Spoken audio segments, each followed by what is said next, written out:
Hello, dear reader or listener, and welcome back to Shakespeare in Translation.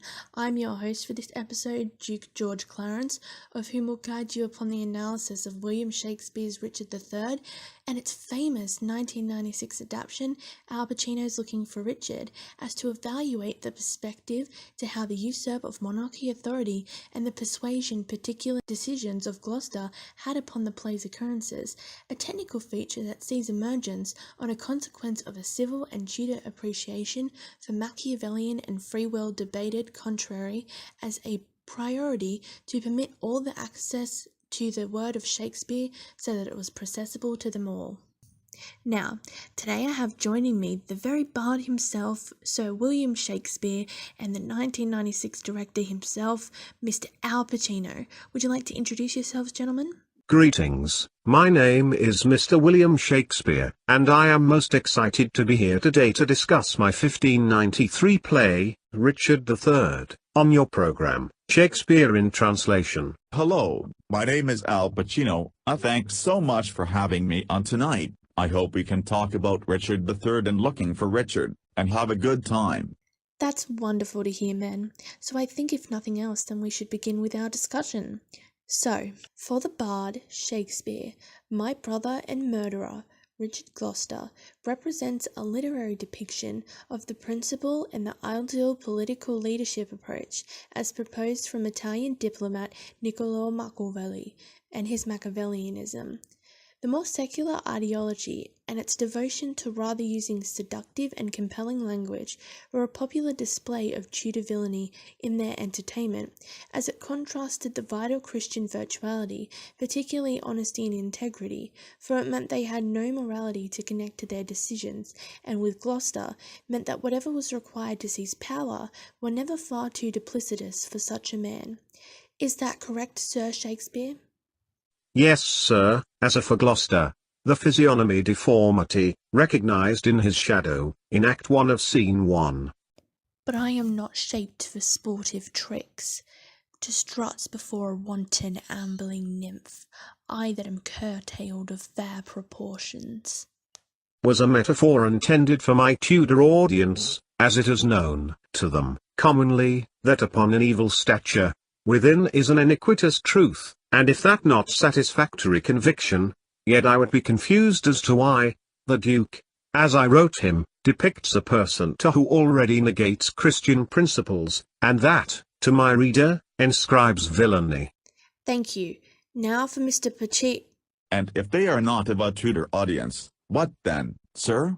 What happens when the language you use to depict your tale, Richard III, confuses a contemporary reader, who, in subsequent occurrence, does not understand that metaphor or have any pious opinions, as to deconstruct the Machiavellian principle you, William Shakespeare, wrote for said title character? So, Mr. Pacino, do you prefer to assume the ignorance or stupidity of the audience to whom subscribe to your perspective upon the literature I wrote, a reader characteristic perhaps your modern bards indeed prescribe to, yet one I am not willing to indulge? I do not assume anything about my audience, sir, as is the purpose to my reconstruction of your traditional literature, that it is a piece available to every person.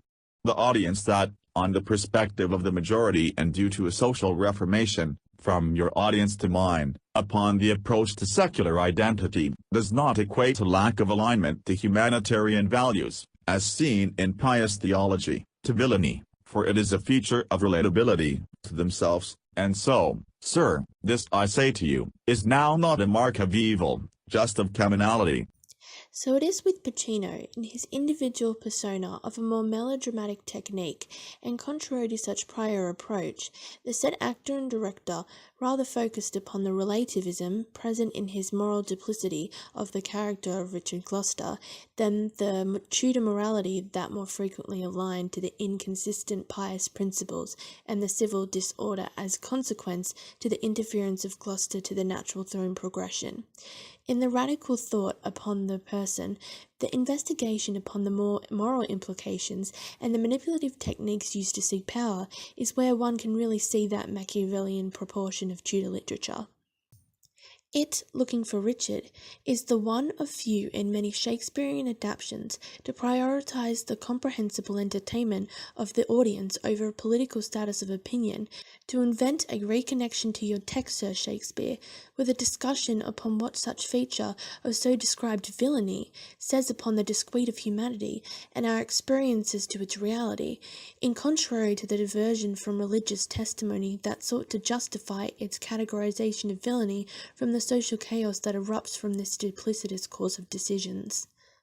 It is then in an age that succeeded my own, the Elizabethan era and the people in it absolutely believed the Bible to be God's principle, and that the heaven and hell were very real realms of the afterlife, and every decision upon the earth, status and occurrences, were part of a predestined plan from the Father.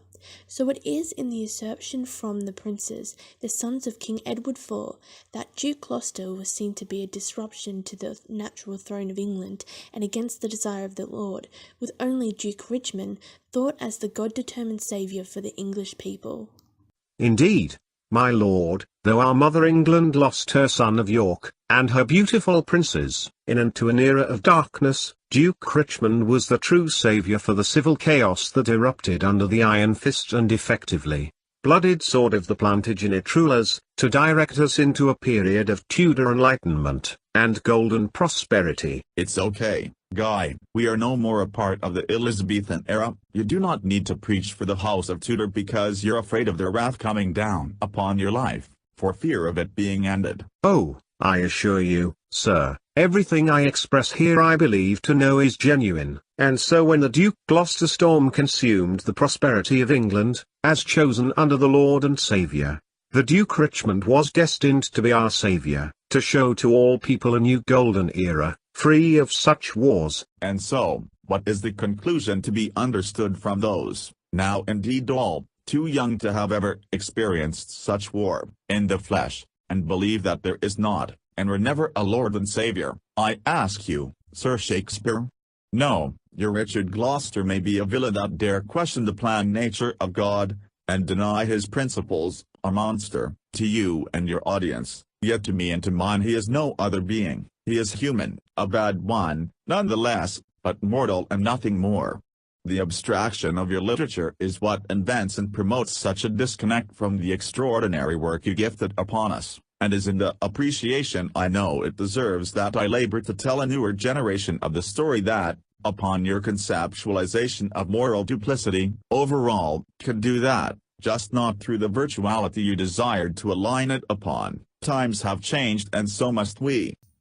And then, so it is furthermore that to Pacino and to his audience, the continuous decline upon the significance the majority put upon pious structure, and further, allows it an overall influence and blame for the consequences upon their life, would and does see a preference more towards the recognition of cited psychological effect and a correlance between prevalence and purposeful effort as belief. That comprehension then very much aided the civil evolution to a belief that all are in control of their each and individual life, and experience success and failure on a basis of decisions made upon conscious action or dictation, and so the traditional media of Richard III that relied upon religious dogma, knowledge, and alignment no longer made sense to a generation that now, more than ever, had a desire to feel something. To a younger America, a people surrounded by the violence in the streets, they required a sense of relativism to be known in what is read, to which Pacino gave to them. It is now that the film, Looking for Richard, sees one of few very particular depictions of Richard Gloucester that pivots upon the initial concept of determinism to more put emphasis upon the features of common iniquity, that manipulation required to keep the conquered position of monarch, to which the attitude he maintains until that mortal wound was delivered. In the depletion of the Western significance put upon Christian virtuality and belief for the majority, such decline then sees the iniquitous acts of the villainy committed under the direct or discreetful purpose of King or Duke Richard Gloucester equated to as a disruption from the planned course of God, principle and practice, all as a means to an end, were no longer an element of relativism for a younger and secular audience that sought a point of feeling upon experiencing a piece of literature. And it was critically acclaimed actor and director Al Pacino that particularly recognized the necessity for this in his 1996 film Looking for Richard. In 400 years, perspective is an adaptive process, and it is that withdrawal from an emotional connection with most literature, of which began with Shakespeare for the language and theology themes that Pacino understood were a necessity to remedy so that a connection could be made for the comprehension of literary purpose and to do upon the familiar, humanity, and its common bad characteristics. To put an emphasis upon a point of division, to contrast a secular people against a religion, Al Pacino adapted Richard III into a mannerism to what he directed at the audience, a connection for the civil, which is how Pacino changed Shakespeare, although brilliant, focused upon the work and what it meant to him and not those who paid to see it. And Looking for Richard sought to remedy that.